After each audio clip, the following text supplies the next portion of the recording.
Well, good evening, and thank you for joining us for what I will anticipate to be a fascinating conversation about the life and times of one of our university's most impactful presidents. I would like to offer a special thanks to the members of President Dossett family. Please join me in giving them a warm ETSU round of applause.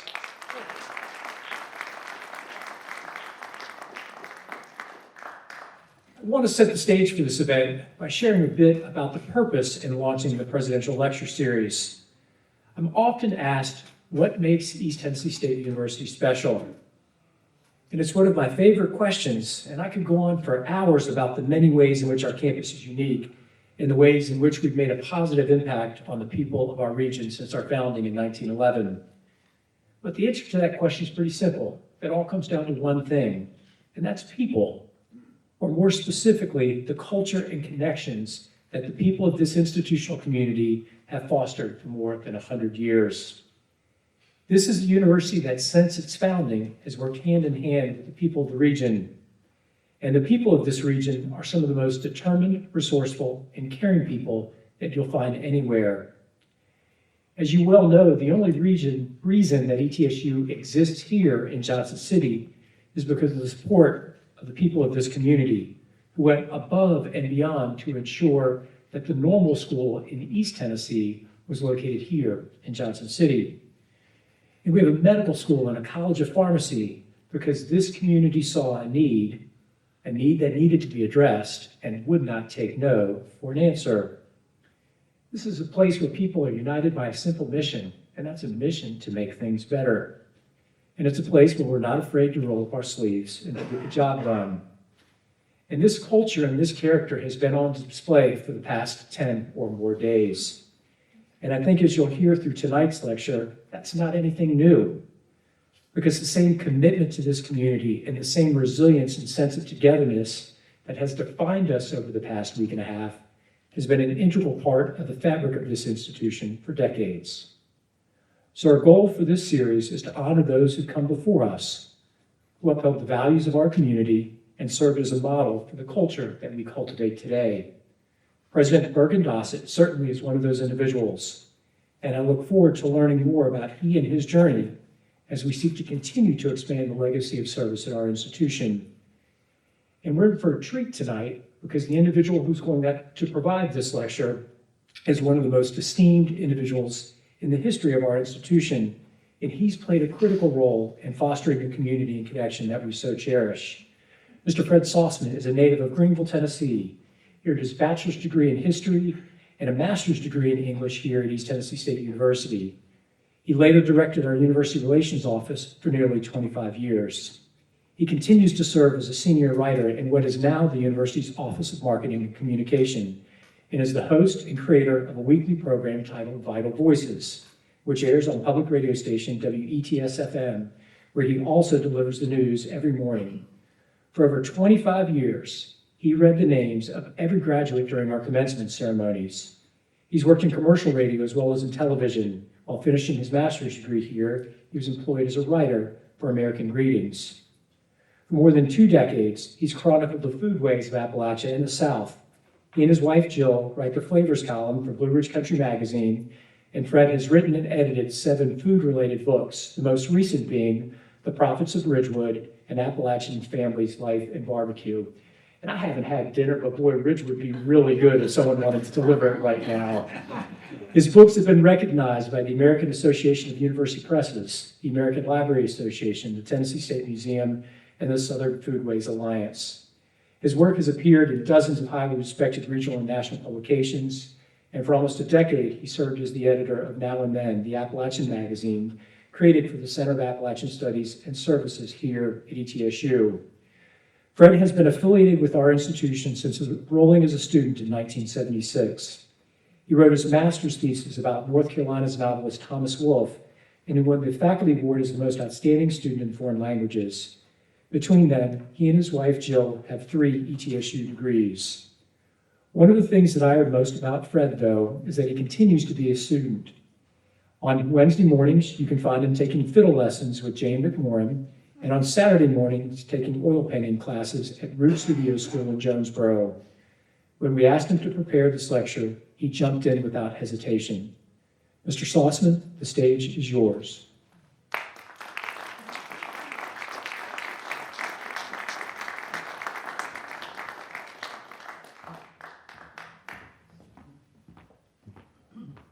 Thank you, Dr. Nolan. There is no doubt in my mind that Burgin Dossett would be extremely proud of you and the way you have transformed our campus. Thank you. January 8th, 1959. Rain is expected today and snow flurries tonight. The Johnson City Press Chronicle predicts that the mercury will inch into the 40s and drop into the 20s. And the newspaper added ominously, tomorrow won't be much better. Burgin Dossett is in Nashville, preparing to check out of the Hermitage Hotel. He has been attending a meeting of the Tennessee School Boards Association. He dumps the used ashes out of his favorite briar pipe, pulls a pouch of tobacco from his pocket, and refills, getting ready for the day. He checks the Nashville, Tennessean newspaper and learns that the weather in the state's capital city will be rainy and cool. He puts on his favorite overcoat and walks down to the lobby. He loves this old hotel. It was his campaign headquarters during his run for governor of Tennessee in 1936. He strolls around the lobby, reflecting on the excitement of that time 23 years ago. He steps outside to 6th Avenue, verifying that it will be a wet but decent day to fly home to Johnson City. Dossett is anxious to get back to the East Tennessee State College campus. He plans to listen to President Dwight D. Eisenhower's State of the Union address at 12:30 the next day on radio station WETB, 790 AM, the station owned by his good friend Carl A. Jones. Most important of all, winter quarter classes will start soon at ETSC, which he has led for nearly 10 years. But something else is tugging at him on this winter day in 1959. He has been building the case that East Tennessee State College really ought to be East Tennessee State University. His friend, Frank G. Clement, governor of Tennessee since 1953, is term limited and must leave office in 11 days. In what will be a game of gubernatorial musical chairs, Buford Ellington will be sworn in on January 19th. Clement is a friend to Dossett and a friend to East Tennessee State College. About Buford Ellington, Dossett is not so sure. Although a native of Mississippi, Ellington is a close ally of the University of Tennessee. Dossett weighs his obligations back home against the feeling that he should stay in Nashville. Buford Ellington is speaking tonight during the Tennessee State School Boards Association's annual banquet. Dossett suspects that Ellington may oppose university status for ETSC. Dossett concludes that he needs to stay in Nashville and attend that banquet. He walks back into the Hermitage Hotel lobby and takes some money out of his billfold. He finds a bellhop and pays him to cancel his plane ticket on Southeast Airlines Flight 308. Dossett tells the clerk at the front desk that he'll need to hang on to his room for another night. Flight 308 is due to land at 8:35 that evening at Tri-City Airport. 10 people, including 3 crew members, are on board the twin-engine DC-3. The flight departs from Memphis, stops in Nashville, and then proceeds to Knoxville, before heading toward the Tri-City Airport in Blountville. The plane has come through a heavy snowstorm, but by the time it's due to land, the storm has cleared. But by 2 o'clock in the morning of January 9th, the plane has not reported. Johnson City Press Chronicle writers and pressmen delay the printing of the morning paper until word finally comes. The morning edition headline reads, 3 Johnson City residents among 10 persons aboard. Southeast Airlines plane feared down in the Tri-Cities. In the afternoon edition, later that day, the Press Chronicle reports, missing plane found, all 10 aboard killed. The plane had crashed head-on into Holston Mountain. Parts of it were still being discovered as late as the year 2012. Burgin Dossett tells the East Tennessee State College Collegian newspaper a few days after the crash, these are the things that are left in the hands of God. It was not Dossett's only brush with death. I'm honored this evening to talk about the remarkable life of Burgin E. Dossett, and I thank Dr. Adam Green and Dr. Brian Nolan for the invitation. As Dr. Nolan indicated, members of the Dossett family are here, which pleases me greatly.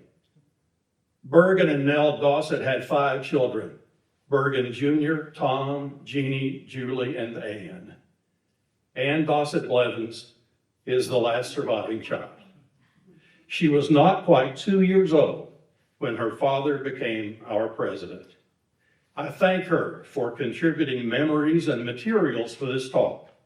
In fact, Ann and her husband Dan drove all the way from Franklin, Tennessee back in August just to share with me some documents and photographs that were far too precious to be mailed.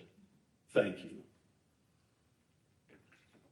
I also want to thank someone who is no longer with us. I can't tell you how many times over the years I've consulted Dr. Frank B. Williams' book-length history of ETSU. I'm surprised my copy signed by Frank hasn't fallen to pieces. Dr. Williams chaired the Department of History at ETSU for many years. I was one of his students. He inspired in me a lifetime love of reading. Before I came back to ETSU to work full-time, President Beller had commissioned Dr. Williams to write the university's history. Then in 1985, I was given the responsibility of seeing that history through to publication, encouraged along the way by Frank's wife of 67 years, Katie Williams, and fueled by her incomparable refrigerator rolls and sour cream pound cake. Although Dr. Williams died in 2008, his work inspires this talk. He and President Dossett were hired the same year. And I think I saw Frank and Katie's daughter, Patricia, come in. Special thanks to Claire Schown, Jennifer Clements, and all the Martin Center staff, and the very patient audiovisual technicians for arranging and hosting this talk. I'm grateful for the assistance too of Larry Smith, Charlie Warden, and Ron Campbell in ETSU Photographic Services, and to Sarah Bull and the staff of the Microforms Division of Sherrod Library. I owe an enormous debt of gratitude to the fine staff of the Archives of Appalachia at ETSU, one of the finest institutions around. Jeremy Smith, Sandy Laws, Ryan Bernard, and Jen Bingham. They provided not only invaluable help all summer, but also the best view on campus. The year 1949 brought us Dr. Enough, Seaver's Fried Pies, and Burgin E. Dossett. I've spent much of the summer communing with the spirit of Burgin Dossett, and I could not have had a more engaging companion. His life was a perfect blend of Ivy League learning and Campbell County, Tennessee common sense. Burgin Dossett was the earliest East Tennessee State president I knew personally. Once you met him, you never forgot him, and he never forgot you. Where you grew up, who your parents were, what they did for a living, and where your first cousins went to college.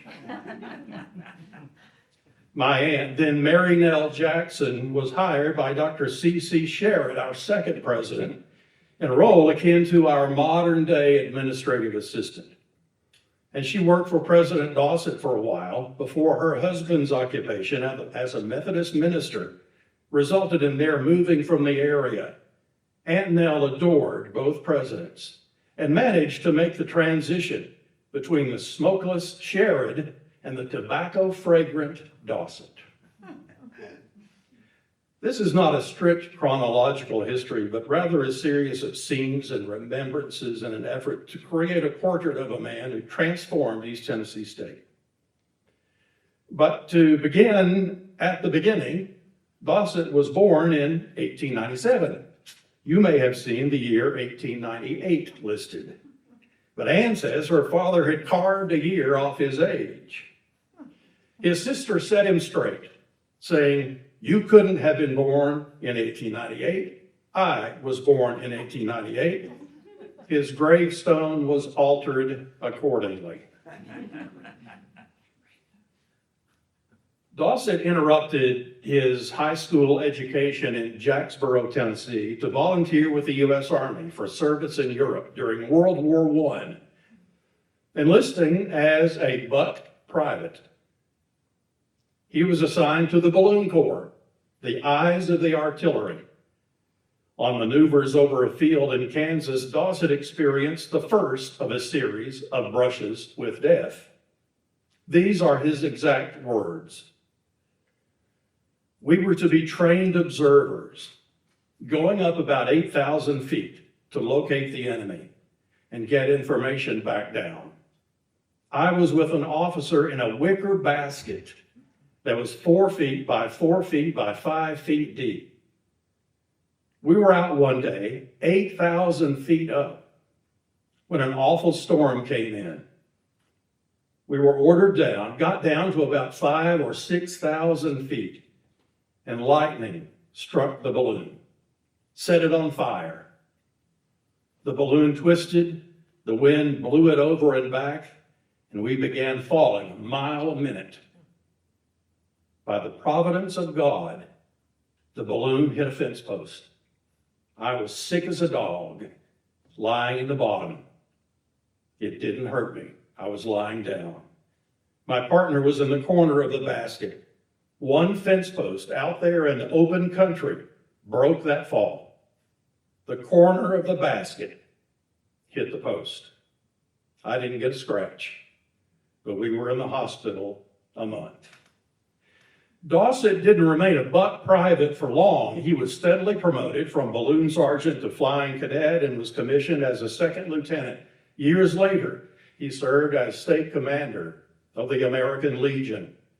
His patriotism and respect for the military would later lead to one of his proudest accomplishments at East Tennessee State College. In the first couple of decades of the 20th century, in Campbell County and other rural sections of Tennessee, public schools often employed teachers with very limited academic training. Dossett was one of them, and he saw firsthand how education in his state needed help. Funding was inequitable and facilities inadequate. Dossett eventually earned a high school diploma, but through an unconventional route. One day, he would be able to help other students who also took unpredictable and interrupted paths. Dossett had contemplated law school, but another Campbell County native, Joe Jennings, convinced him that the schools of Tennessee desperately needed people like him. Joe Jennings was school superintendent in Dossett's home county, a position Dossett would one day occupy 4 years after he married Jennings' sister, Nell. "We need young men in education," Jennings told Dossett. "We're so behind." Dossett later remembered, "He talked me into it. but I've always been glad. Dr. Joe Jennings would go on to a distinguished career with the Bureau of Indian Affairs, raising his daughter Jean on the Pine Ridge Reservation in South Dakota. As president of ETSC, Dossett would hire Jennings to teach education courses, capitalizing on his knowledge of Native American culture. Daughter Jean was for many years the face of the ETSU alumni office. She was my secretary for a while, but a whole lot more like my mother. She was often called a walking encyclopedia of knowledge about the graduates at East Tennessee State. Her husband, Paul, taught some history, coached some football, and anchored the bar at the cottage on Market Street. Guided by Joe Jennings, Dossett enrolled at the University of Tennessee in Knoxville, where he joined or was named to virtually every Greek letter organization there was. He and his buddies published an alternative campus newspaper, the Mugwump. At UT, Dossett discovered a talent for public speaking, beginning many of his orations with the phrase, "I can say without fear of contradiction." Dossett's daughter Julie once wrote, he told me one time, he had made many a speech between cornrows.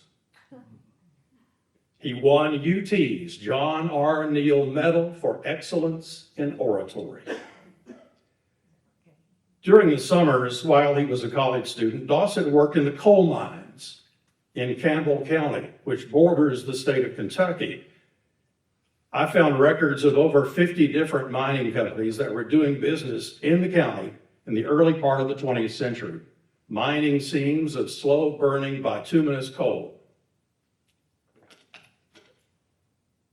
Coal mining ruled Campbell County's economy for about 75 years. This brings us to another near-death experience. Dossett had just finished his day's work deep within a mine.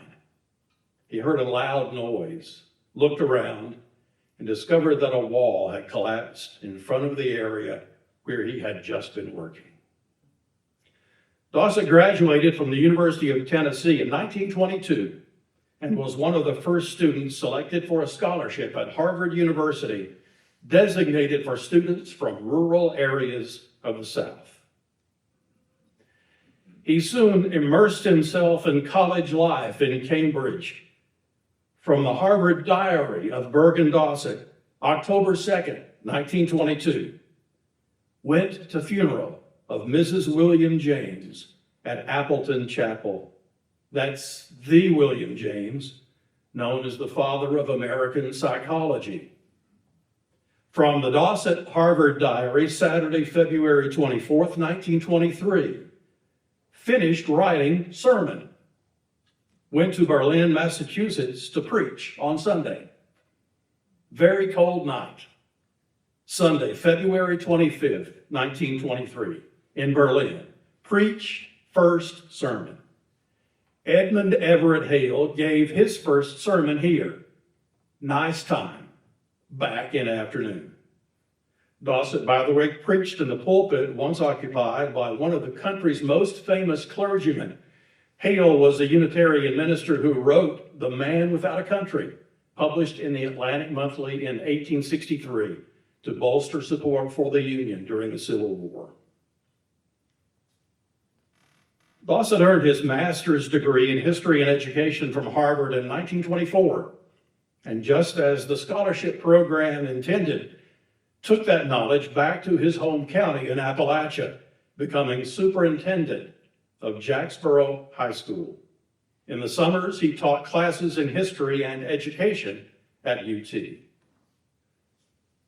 But teaching was not foremost on his mind during the summer of 1925.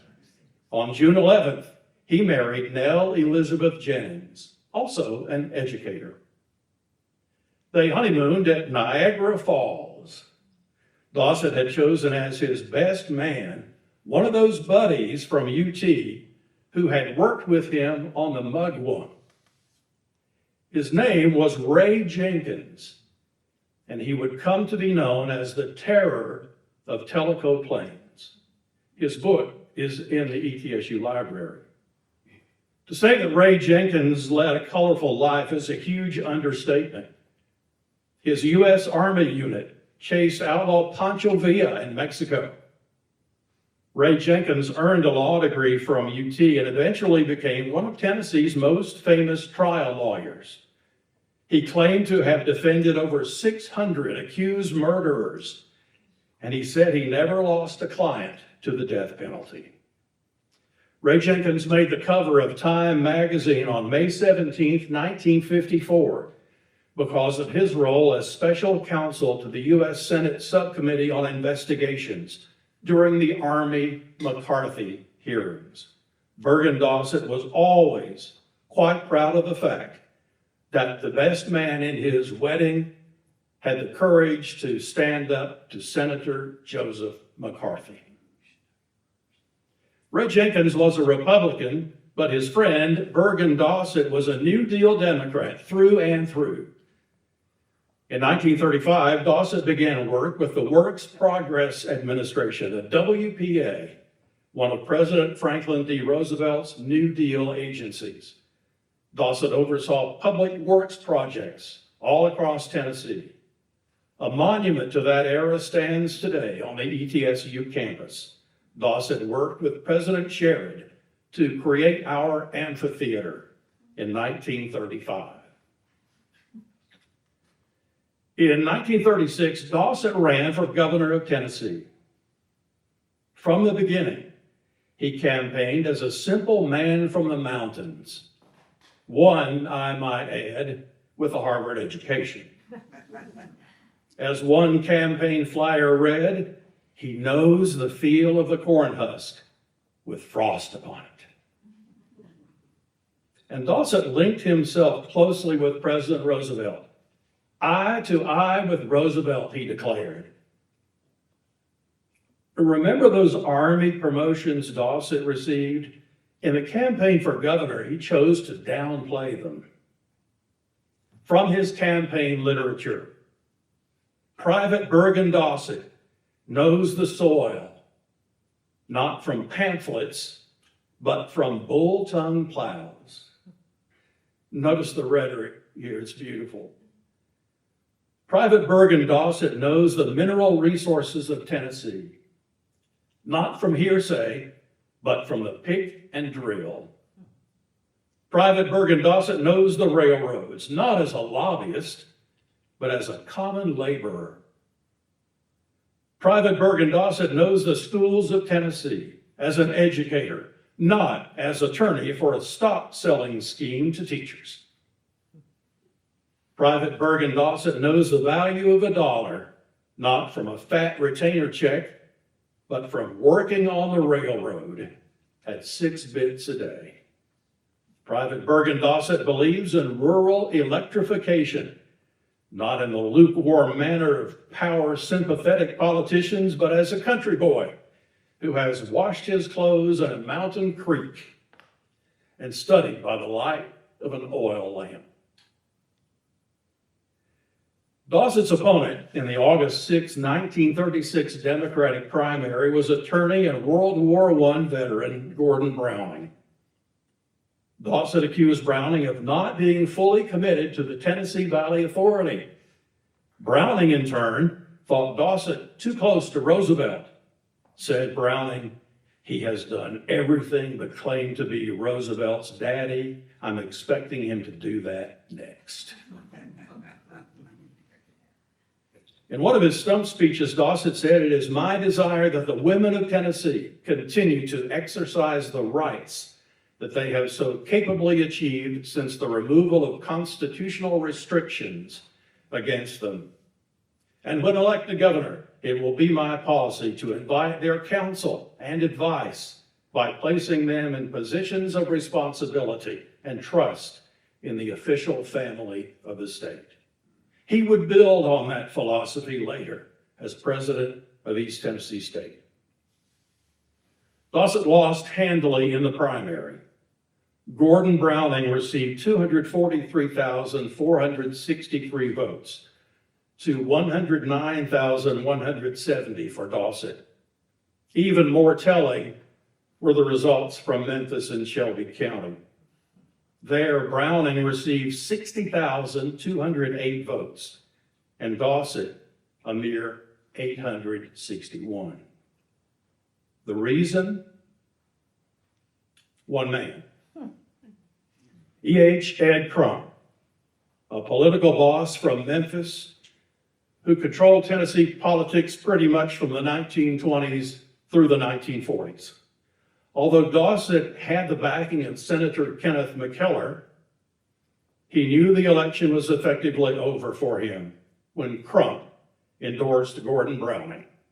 As Frank Williams put it, that left Dossett on a twig, which soon collapsed. Dossett told reporters, "No fair, honest, and just governor who has the interests of the common man at heart can please Crump." Beginning in 1937 and for the next 8 years, Dossett headed the Social Security office in Knoxville. When his friend Jim McCord was elected governor in 1944, Dossett was selected for a position that would alter the course of his own life and change the educational landscape of Tennessee. In 1945, he became Commissioner of Education. The responsibilities were enormous. The commissioner oversaw all of public education in the state, with the exception of the University of Tennessee.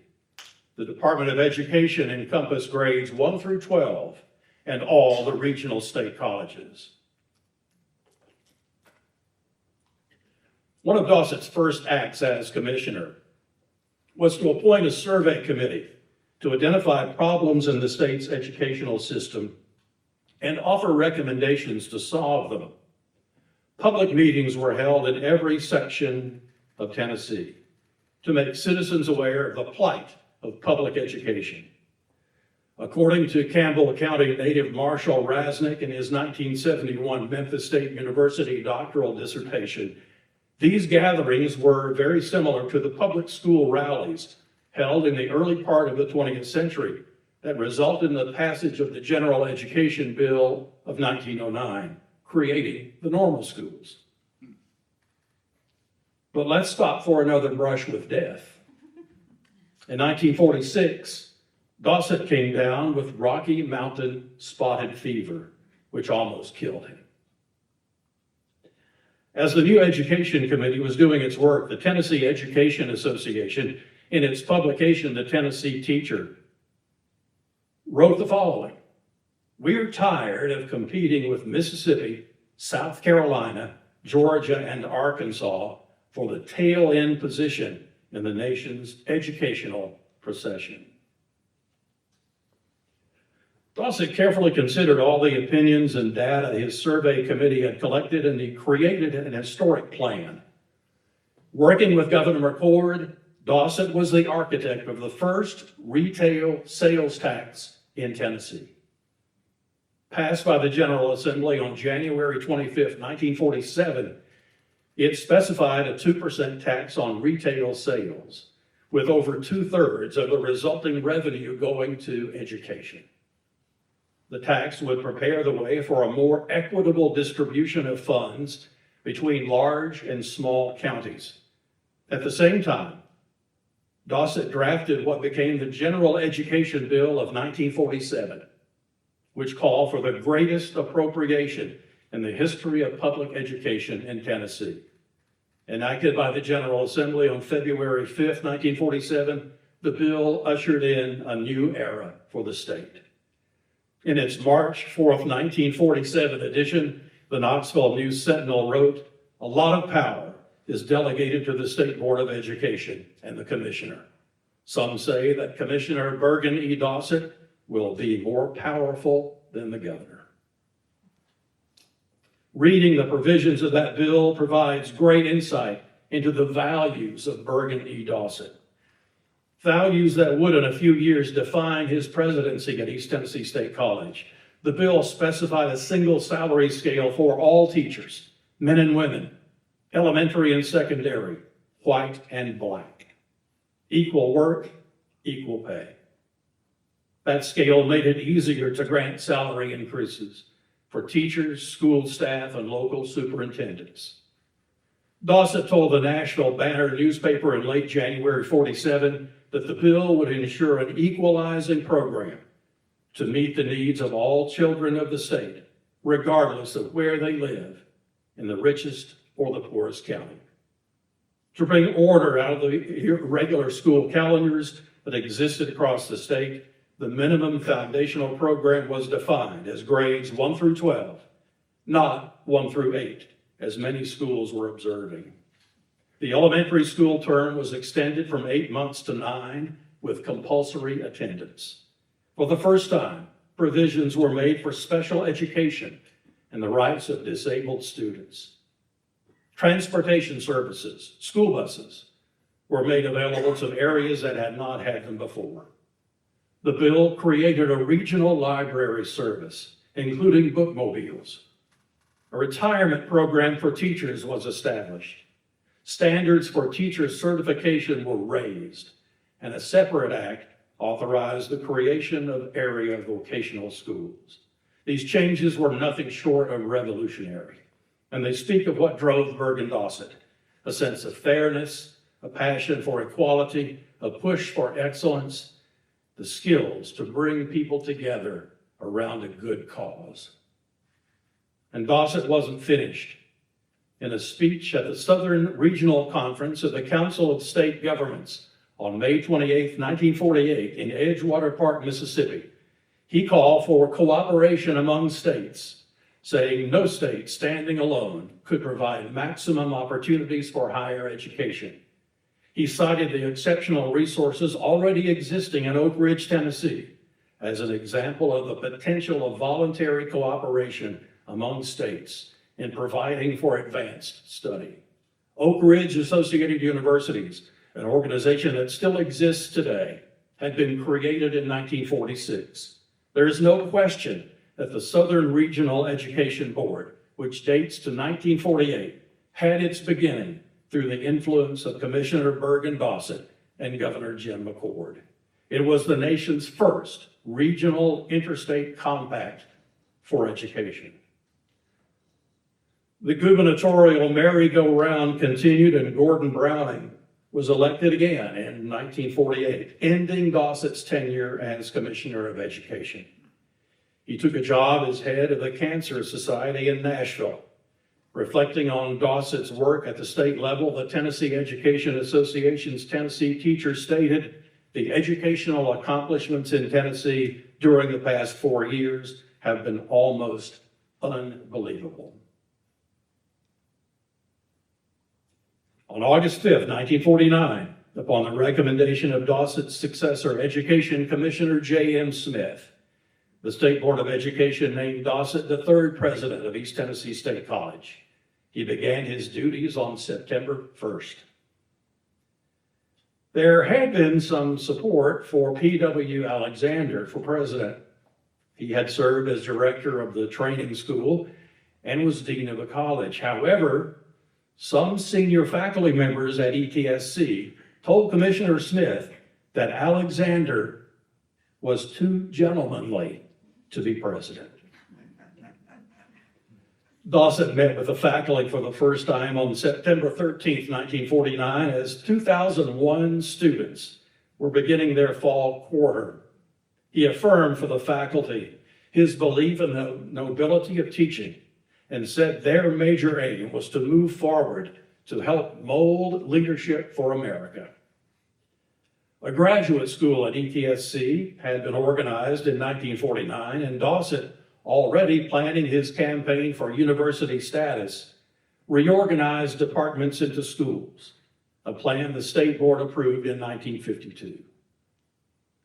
Let me pause and say, this is not of those where the good old days talk. It's not a talk about contrasts. It's talk about community and connection. The themes Burgin Dossett embraced are strikingly similar to those we talk about today at East Tennessee State University. The major difference is simply scale.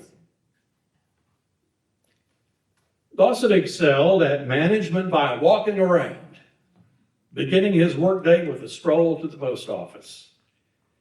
He added a telephone to each departmental office. When he called an office anonymously to ask for information, the secretary who answered the phone was so prompt, polite, and pleasant that he told his own secretary, Irene Fox, to raise that person's pay by $25 a month. When Dossett discovered that a newly hired history professor was about to be the father of twins, he added $500 to the professor's contract. Such was his style.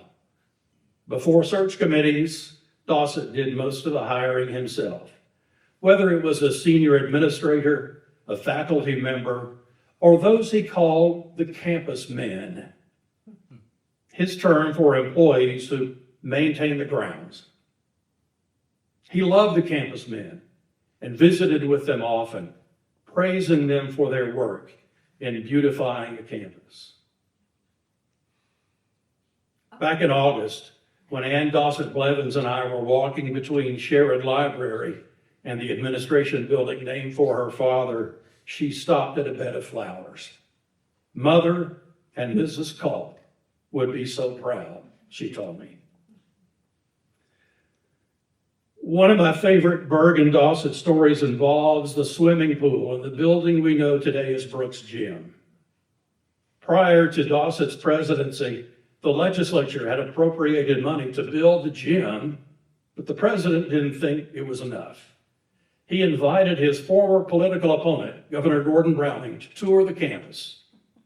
During their walk, Dossett told Browning he needed $35,000 to complete the swimming pool in the bottom of the gym.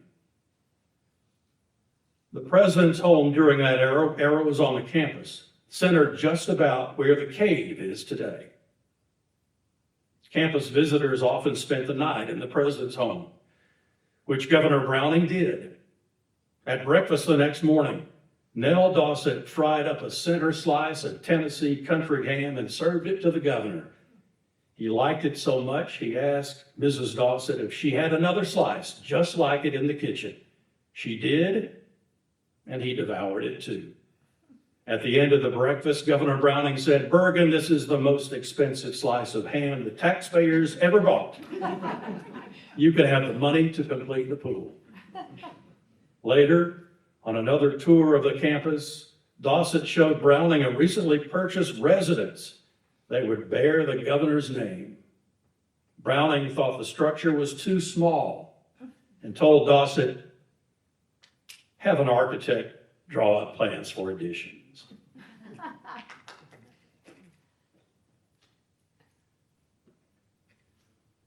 Skipping ahead to the spring of 1959, one of the students who took swimming classes in that pool was Oscar Arias, future president of Costa Rica and future winner of the Nobel Peace Prize in 1987.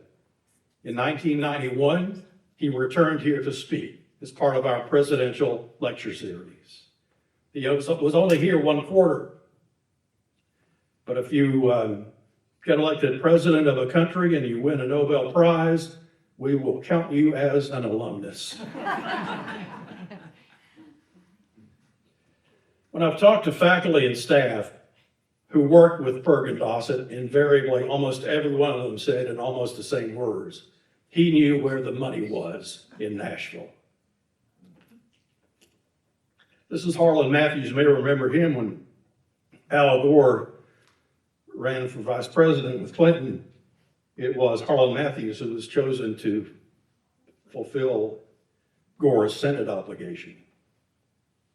Another example of commonality across the years comes from the fall of 1952, when 49% of ETSC freshmen were first-generation college students. Further, also in the fall of 1952, Dossett told a state board committee, echoing theme here, the college is losing prospective students because of a lack of adequate housing facilities. Rooms equipped for 2 students now house 3. 96 students have been housed in private homes in the city. Drawing on his military background, Dossett led the establishment of the ROTC program and the Buccaneer Battalion in 1952. It was one of his proudest accomplishments. Today, we take great pride in our designation as a military-friendly school, and that unit is one of the best in the country, maybe the best. Burgin Dossett's long-standing belief in equality led to the peaceful integration of East Tennessee State College. Here is Quill E. Cope, Commissioner of Education, in a letter to Dossett, November 23rd, 1955. Dear President Dossett, on October 17th, 1955, Judge Marion S. Boyd in the District Court of the United States for the Western District of Tennessee ruled that racial discrimination in the state colleges is unconstitutional, and that all state or local laws requiring or permitting racial segregation in the public schools must yield to this principle.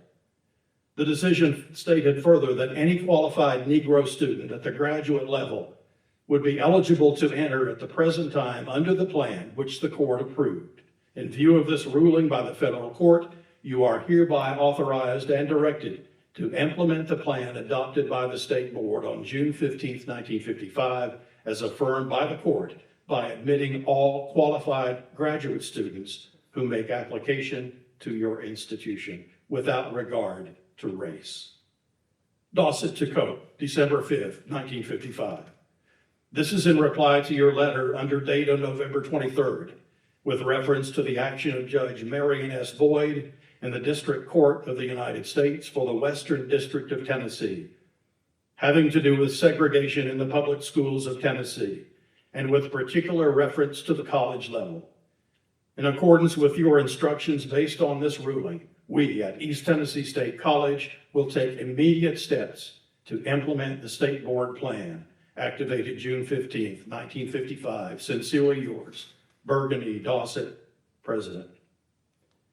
A little more than a month after that exchange of letters, Eugene P. Carruthers, band director at Langston High School, became East Tennessee State College's first African-American student for the winter quarter of 1956.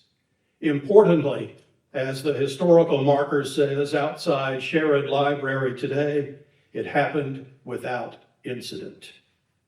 The undergraduate curriculum would be integrated in August of 1958, when Elizabeth Watkins Crawford, Clarence McKinney, George L. Nichols, and Mary Llewellyn Owens Wagner, all Langston graduates, began their studies here. One of the people responsible for the climate of acceptance that resulted in the peaceful integration of ETSC was Chef Hyder Bundy. He and his wife, Grace, fed the campus for 45 years, and they lived in the bottom of Carter Hall. President Dossett called often upon Hyder Bundy for advice. Bundy gave it happily, along with a big slice of apple pie. Bundy died in 1962 at the age of 72. It's notable that Bundy chose 1957 for his retirement, giving a symbolic blessing to the integration of his beloved campus. He had worked on campus since the normal school days. October 18th, 1957, from the Collegian, very shortly the sound of the bulldozer will be heard on our campus as we begin to break ground for the magnificent $500,000 million student union, which will be one of the finest of its kind in the area. By the same token, we will very shortly break ground for the $500,000 million health building, which will likewise be the first facility of this type on any state college campus. As he welcomed 1,000 new freshmen that fall, Dossett said, "There are no closed doors at ETSC. Walk into any, and you will be met with kindness and courtesy." While Dossett was overseeing new construction and pursuing university status, he had to deal with a phenomenon called the panty raid. Our most famous one occurred in April of 1959. Police had to restore order, but not before the dorm mother of Yoakley Hall had her new $25 girdle stolen from a chair in her room. ETSC student and part-time Johnson City Press-Chronicle reporter Bill Kovich demanded the names of the 20 students who were expelled for taking part in the raid, claiming those names were public record. Dossett refused, arguing that the release of the names would violate privacy. Press-Chronicle publisher Carl A. Jones began a campaign to get the names. Dossett still refused. Jones appealed to the State Board of Education, which upheld the college's position. Jones decided not to sue. Bill Kovich, by the way, was the son of Albanian immigrants, John and Olga Kovich, who ran a hot dog stand downtown. He would go on to become Washington bureau chief of the New York Times and ended his career as curator of the Nieman Foundation at Harvard. Bill Kovich often said, I've heard him say this many times, you can get as good an education at East Tennessee State as you can at Harvard. In the summer of 1961, several ETSC professors undertook construction projects of their own. It was the middle of the Cold War, and they were building bomb shelters. Over on West Pine Street, biology professor Dr. Tommy Copeland spent almost $1,000 on steel, concrete, bunk beds, and a new transistor radio to fortify his basement against the Russians. But that summer also brought joy to Johnson City. From the papers of Johnson City Press-Chronicle publisher Carl A. Jones in the ETSU Archives of Appalachia, telegram, Western Union, July 27th, 1961. Dear Mr. Jones, it is a pleasure to advise you that arrangements have now been completed for the showing of MGM's Bridge to the Sun in Johnson City on Thursday, August 10th, as a tribute to Mrs. Gwen Terasaki, its author, and to the people of your city. It was to be a special preview of the film in advance of its world premiere in Washington, D.C., San Francisco, and Tokyo. The book and movie recount the story of Johnson City and Gwen Harold Terasaki, who married Japanese diplomat Hidenari Terasaki in 1931. They had one daughter, Mariko, born in 1932. In late 1941, Hidenari Terasaki risked his life to make last-minute attempts to prevent war with the United States. The book is the story of love surviving war. This picture was taken 3 weeks after the Japanese attack on Pearl Harbor. That's 9-year-old Mariko, second from the left in that picture. Her mother, Gwen, is in the doorway. They are leaving the Japanese embassy in Washington, headed for internment. They were later repatriated to Japan, where they spent the duration of the war, often without heat in the winter and coming close to starvation.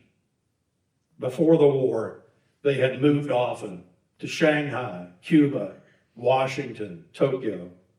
Mariko's education was sporadic, interrupted often by the restrictions and the dangers of war. 4 years after the war, Burgin Dossett and ETSC Registrar Frank Field saw potential in this brilliant young lady and accepted her as a special student in 1949. She graduated from ETSC with honors in 1953, and for the rest of her life, she remained grateful to President Dossett for taking a chance on her. At first unsure about being accepted at ETSC, Mariko was selected to represent the freshman class on the homecoming float. In 1995, Japan, appointed Marika as Honorary Consul General, the first woman ever to hold that title. She announced the honor on our campus.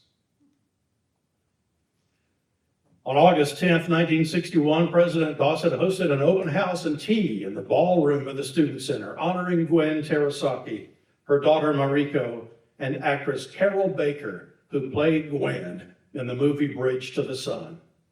At the premiere downtown that evening, Mae Ross McDowell, a 1916 graduate of ours and the first woman mayor of Johnson City, said, "This book will be the bridge to carry us in a despairing world in Cold War, in the warmth of world peace and friendship."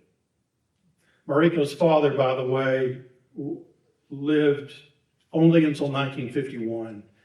He had terrible problems with blood pressure, and no doubt the stress of the war ended his life much, much too soon. The year 1961 also brought disappointment to Burgin Dossett.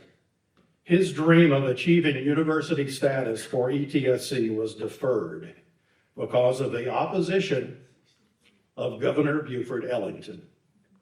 It would not be the only time a Mississippi-born governor of Tennessee would give us trouble.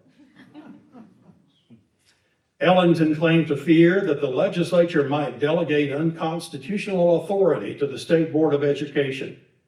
Dossett believed the real obstacle was the University of Tennessee. By 1961, it's clear that Dossett envisioned a medical school for Johnson City. In a report to the State Department of Education, he wrote, "As statewide conditions change, a second medical school located in another section of Tennessee might become advisable." Dossett's hopes for university status were renewed when Frank Clement was elected governor again in November of 1962. On February 7th, 1963, a delegation from our area flew to Nashville to present the case for university status to the state board and to Clement. Soon after, the board voted unanimously to request that the governor and General Assembly elevate ETSC to ETSU. The measure passed the Senate 33-0 and the House 93-0. Governor Clement gladly signed the bill on March 5th, 1963. The people you see in that picture, starting at the left, that's John Clack, who was the business manager. Next to him, John Lamb, Dean of Public Health. Ella Ross, Dean of Students. Next to her is J. Howard Wharf, who was Commissioner of Education. That's President Dossett. And to the left of President Dossett, Dr. Mac Davis, Dean of the college. President Dossett did not have a formal inauguration back in 1949, so he planned a University Day celebration beginning on May 15th, 1963, with a dance featuring music by Maynard Ferguson and his orchestra. Dossett said, "A long-cherished dream has now become a reality. East Tennessee State College has become East Tennessee State University." Governor Clement made another of many visits to our campus, speaking to a full house in Memorial Gym. A picnic followed in the amphitheater, then a motorcade with 9 marching bands down Main Street. The new ETSU experienced the largest summertime enrollment in its history up to that time, 3,000 students. Dossett wrote to our alumni in the spring of 1964, "Your alma mater is no longer a sectional school, which is limited in influence and appeal to a single area. Its broadening progress is attracting an enrollment which transcends areas and state boundaries, with the attaining of university status having increased the numbers of students from all parts of the nation." By the spring of 1966, Dossett was able to announce an $8 million building program, including a $2 million library, which he said will have ultra-modern facilities, while its exterior will be in line with the Georgian architecture of the campus. That fall, enrollment topped 10,000. Despite increasing enrollment, Dossett kept his personal touch. A woman who attended a public health workshop one summer wrote, "Certainly not the least of the pleasant and worthwhile experiences was the opportunity to meet you. Would that all college presidents might find time in their crowded days to know their campus personnel as you strive to know them." When snow closures were necessary, Dossett called the area radio stations himself. As Dr. Nolan well knows, budget decisions are difficult, personnel decisions are difficult, but they don't compare to whether to close school on a snow day. Students would stake out the president's home early in the morning to get word on the day's schedule. One day, Dossett canceled classes, and that evening, the Harlem Globetrotters played a basketball game in Memorial Gym. Walking from his home to the gym, Dossett noticed cars from North Carolina, Virginia, Carter County, Greene County. According to alumna Lucy McPherson, that was the end of school being canceled unless conditions were absolutely awful. Talk to almost anyone employed during the Dossett years and you hear the same refrain. You still hear it today. I meant to stay here 4 or 5 years, but remain for a lifetime. Gene Copeland, who worked in the business office, said he was so sincere about everybody's needs, and he saw that you were rewarded for everything you did. If a person had a sick child, he would ask me to add $5 or $10 to their check that month. While her husband was teaching biology, Gene controlled the school's finances. Dossett's record of placing women like Gene in top positions across the campus was remarkable for the times. Flora Marie Meredith not only taught psychology, she served as Director of Placement Services for 22 years. She was known as the Lady in Purple. Dossett promoted Ella V. Ross from Dean of Women to Dean of Students in 1961. To replace her, he selected a 1946 ETSC graduate and Ohio State PhD named Dr. Louise McBee. Of her, the Johnson City Press Chronicle wrote, "Dean Louise McBee is highly esteemed by campus and community alike for her quiet dignity, unfailing good grace, and high sense of public duty. Students love her, parents appreciate her, and associates know her as a woman of great ability and large devotion." In February of 1963, Dr. McBee, one of the finest people I have ever known, was named Dean of Women at the University of Georgia, and she eventually advanced to Vice President for Academic Affairs. After retirement, she won a seat in the Georgia State House, and she became the oldest woman ever to reach the base of Mount Everest. The succession of outstanding women administrators continued under President Dossett with the hiring of Birmingham, Alabama native Dr. Willeen Paxton as Dean of Women in 1963. She was ETSU's last Dean of Women and later founded and directed our counseling center. Over cookies and Coke floats on a hot August day in 2014, she said when she was first hired, President Dossett gave her more money than he initially promised. President Dossett gave opportunity to a young woman from Lebanon whose husband, Salim, ran a dry goods store in Kingsport. Najla Shoker came to Kingsport as a young bride and commuted to Johnson City. She graduated in 1962, and President Dossett helped her earn a Woodrow Wilson Fellowship to study at Georgetown University for her master's degree. He then hired her to teach French and Spanish at ETSU, and she became one of the first people here to teach English as a second language. Her daughter, Selma Lucky Roosevelt, became Chief of Protocol for the United States under President Ronald Reagan. And Nell Dossett didn't just fry country ham and cook up her husband's favorite meal of beans and onions and cornbread. Faculty, staff, and students used the Dossett home as a social center, and she was in charge. In the basement, students held impromptu dances. Sororities met there. Faculty and staff came to the Dossett home one night a week to play bridge and canasta. Mrs. Dossett organized a women's faculty club shortly after her arrival on campus, and later a garden club, and cleverly called it ETSC, Earth, Trees, Seeds Club. She worked as district manager for Field Enterprises Educational Corporation for more than 15 years, and owned and managed an antique shop in Jonesboro. She worked as a member of the PTA for 44 years until her death in 1973. Early in 1965, President Dossett asked the board to waive its age 67 retirement rule, and it voted unanimously to do so. His last year in office, he requested authorization to add programs leading to the Master of Arts in Teaching, the Education Specialist degree, the Doctorate in Education, and the PhD.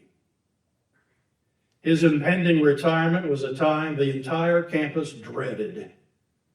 In an advertisement, the people down at Field's office machine on West Walnut Street said he built a university out of a college. President Dossett has earned the gratitude of all East Tennesseans. Dossett's response to such praise was almost always the same. I did all that a country man could. The late Tom Hodge, editor and later editorial director of the Johnson City Press Chronicle, wrote, "Over the years, as I covered Tennessee General Assembly sessions, I got to expect to see almost as much of President Dossett at the Capitol as I did the legislators.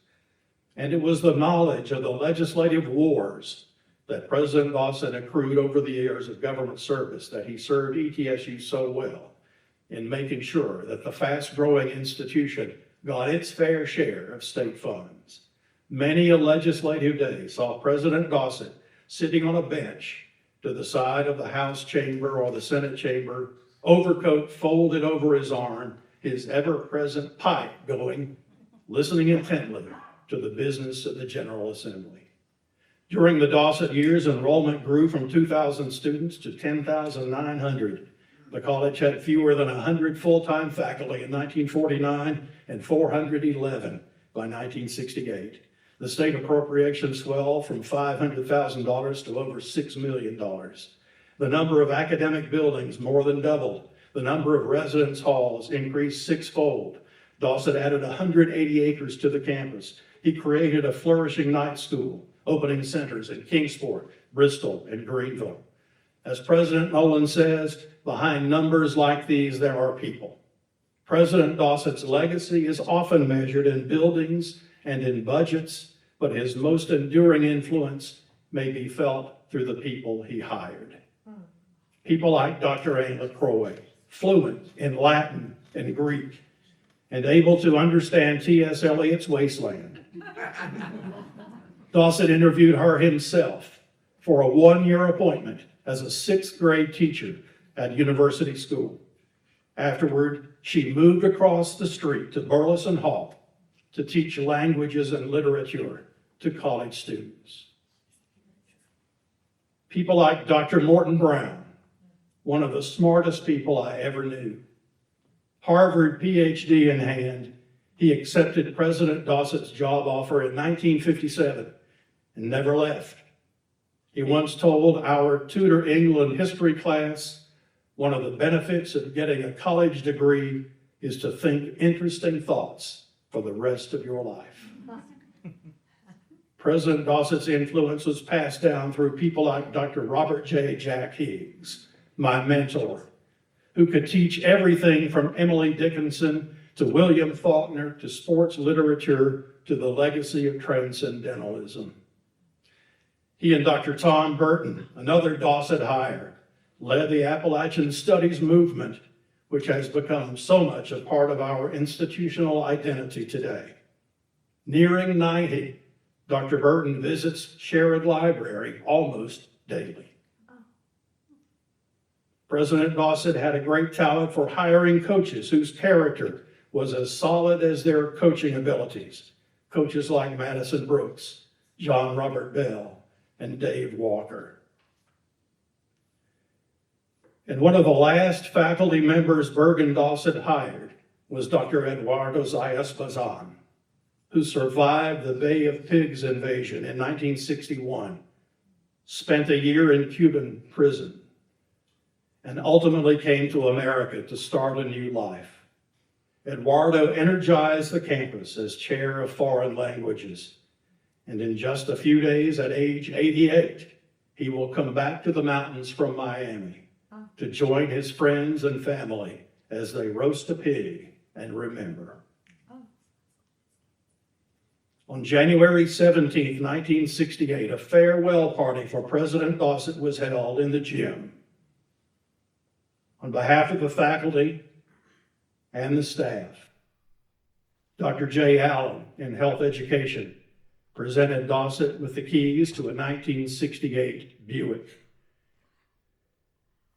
When the campus men had heard that donations were being accepted toward the car, they insisted that they be included.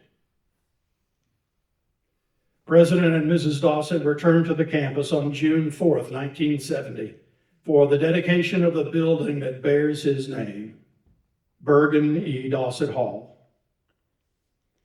The Dossetts had retired to February Hill. That's February with one R. And that one R is right before the Y. A home in Jonesboro, Tennessee. About that home, Dr. Ann LaCroix wrote, "His library at February Hill was a gold mine for the history buff. Of the millions of photographs that have been taken during my time at ETSU, this is one of my favorites. On February 2nd, I don't think first of Punxsutawney Phil. I think about Burgin Dossett's birthday. Every year on that day, former colleagues would gather at February Hill to honor him. To be included in that company was one of life's greatest honors for me and for my wife, Jill. For President Dossett, it was the highlight of the year." This picture with Presidents Culp and Nix was taken on February 2nd, 1993, Dossett's last earthly birthday. Dr. Frank Williams said, "Mr. Dossett reads as much history as any member of the faculty. Right up to his 96th birthday, he could talk coherently and humorously for 2 hours on his shady porch in the summer, or in his sunlit den in the winter, about people and events, past or contemporary. When David McCullough's book Truman came out in 1993, President Dossett called it the best biography he had ever read. He finished the 1,000-page book in 3 weeks. Snow began falling in Johnson City on March 12, 1993, as students were packing up to leave for spring break.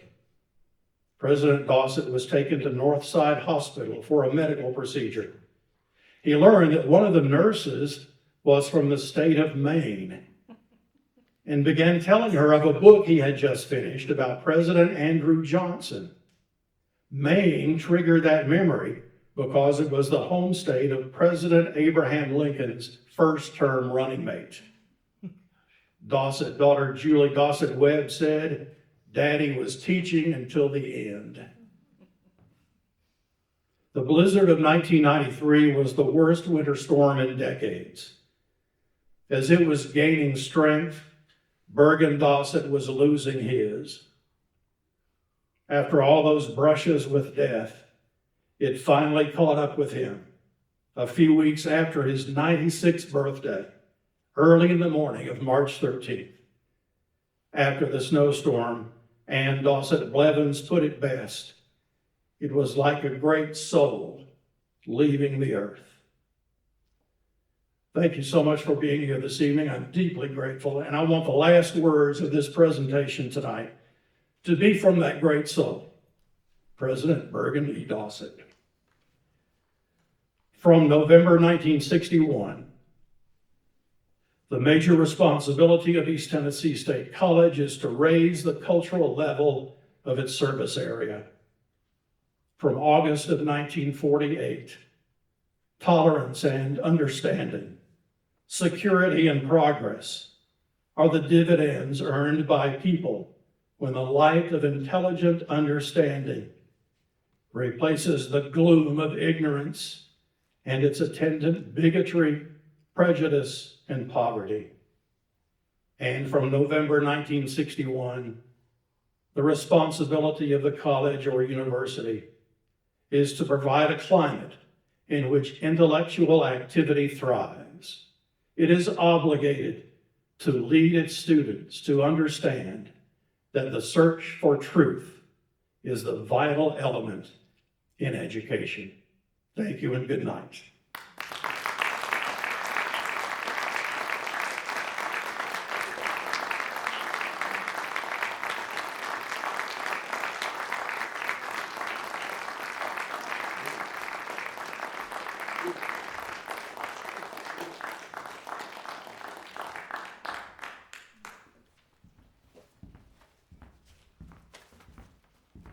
On behalf of the great university, thank you for that outstanding lecture, and thank you for sharing your memories and your history with this institution. Thank you, sir. One more round of applause. This is